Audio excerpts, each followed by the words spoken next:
Hi, this is Adam. This is part of my ongoing video series, Finding My Next Favorite TTRPG. I was off for a week in solidarity with the strike, but I'm back. Today I'm going to be looking at the Index Card RPG, or ICRPG. It strikes me as a game that's really trying to strip everything down to its bare essentials. So you roll a d20 to attack, you use your usual set of polyhedral dice, you roll a d20 to determine who goes first and then just play in clockwise order. Skills aren't separate from abilities, it's just an ability score, nothing more. DCs, or difficulty classes, are called targets, and the number is between 10 and 18. You roll a d20 and a stat to try something. If you attempt to help someone else or maybe set something up for your next turn, you can subtract 3 from that target number, or add 3 if you're imposing a greater challenge. On your turn, you can perform an action, or you can move to a nearby place called Move Near and perform an action, or you can just move to a faraway place called Far. If you guess that distance isn't measured in feet, you are correct. It's just near, far, or very far, out of sight. I said that you roll a d20 and then add nothing to it, but you actually do add something to it. It's called effort. Effort is just their really streamlined way of saying that you are adding like a d4 if you're using your bare hands, to a d6 if you're using a weapon or tool, to a d10 if you're using magic to assist you, or if you crit, like you roll a 20 on the d20, then you can roll a d12. It sounds like energy replaces all modifiers. Their hit points are made a little bit more abstract. They're called hearts. Hearts equals 10 effort. So if an enemy has 3 hearts, then you need to do 30 points of damage. Or if a task has 1 heart, then you need to do the equivalent of 10 points of effort to, read those magic runes. You yourself can drop to 0 hit points, and then you roll a d4. The result is how many rounds until you are dead.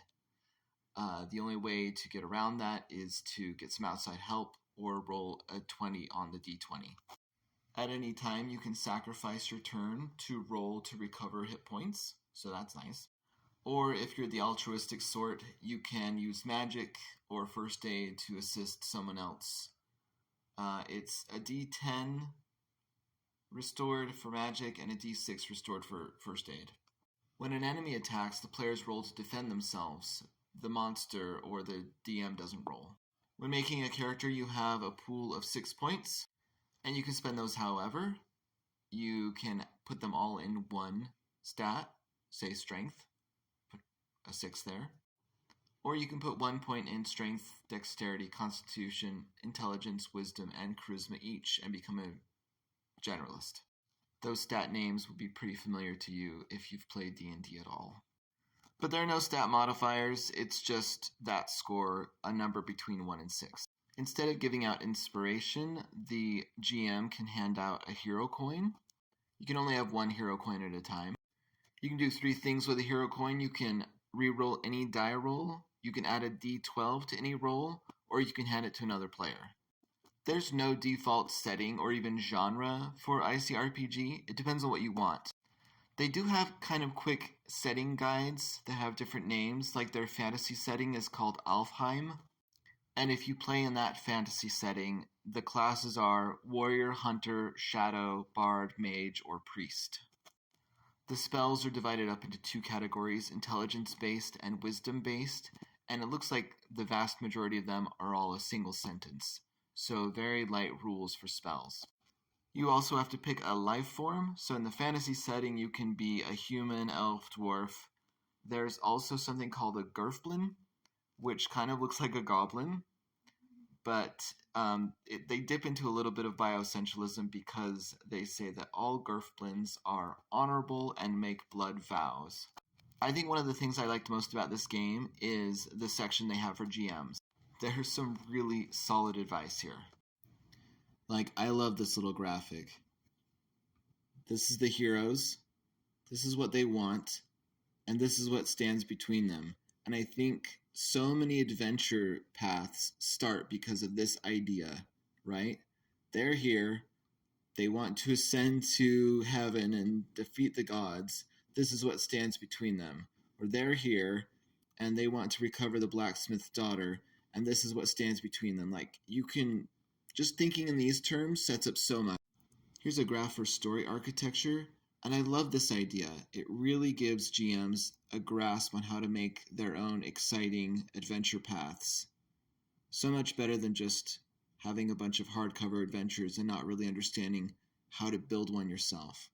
In this section, there's a really cool optional rule called Battle Fury that I really like. It's a way to keep players from having really unlucky nights where they're just rolling 1s and 2s all night long.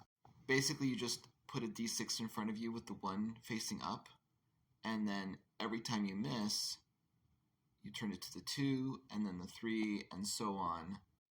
And the number that's there is the modifier that you add to the roll, which is so nice.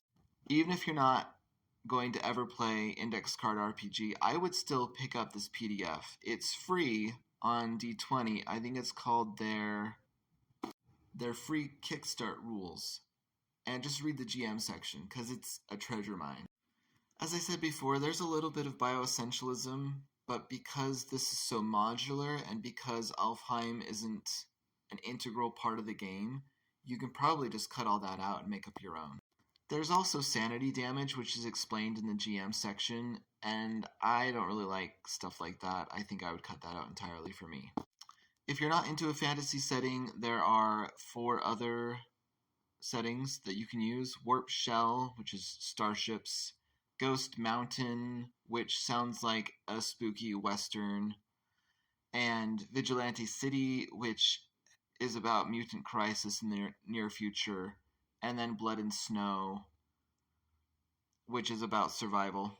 Another bit of bioessentialism is that your life form, dwarf, elf, so on, at least in the Alfheim section, changes your stats. So if you are an elf, you increase your dexterity and your charisma each by 1. That's something that D&D has been moving away from, which is a decision that they made, which I applaud. So it sort of feels like going back to look at this again. Their character advancement is a lot pared down. You have a starting ability and starting loot when you begin, and then you can pick up milestone abilities and even masteries. Masteries just max out your starting abilities. They have a 1-to-1 correspondence. So your quick draw, if you're a hunter, becomes a mastery quick draw at the end. Or not at the end, just whenever you pick that one up. And then your milestones are awarded by your GM when it's just like doing milestone leveling in D&D, just whenever the GM deems fit that you advance in that way. But it doesn't look like advancement is really, really robust. You're adding abilities, but that's sort of all that changes for your character. And as you can see, an entire character type can fit on a single piece of paper. Starting ability, starting loot, your 7 or so milestone abilities, and then your 3 masteries, which correspond to your starting abilities. And that's sort of it. That's an entire type, which is corresponding to a D&D class. It does make me wonder how long you can play in a single campaign before you've sort of maxed out everything. I think this is an example of a game that went too far in the other direction. I wanted something less mechanically complex than D&D 5th edition, but this one is a little bit too simplistic for me. And I think I might eventually get bored with it. This is all theoretical, but because there are other games that I'm more excited about than this one, it's probably not going to be my next favorite TTRPG. But I'm really glad I've read it. I found a lot of very useful things in the GM section, and I think every GM should pick it up and read that section because it was all amazing advice. So yeah. This can be found on DriveThruRPG. It's the ICRPG or Index Card RPG Quick Start rules. And in the meantime, until next time, I will keep looking for my next favorite RPG.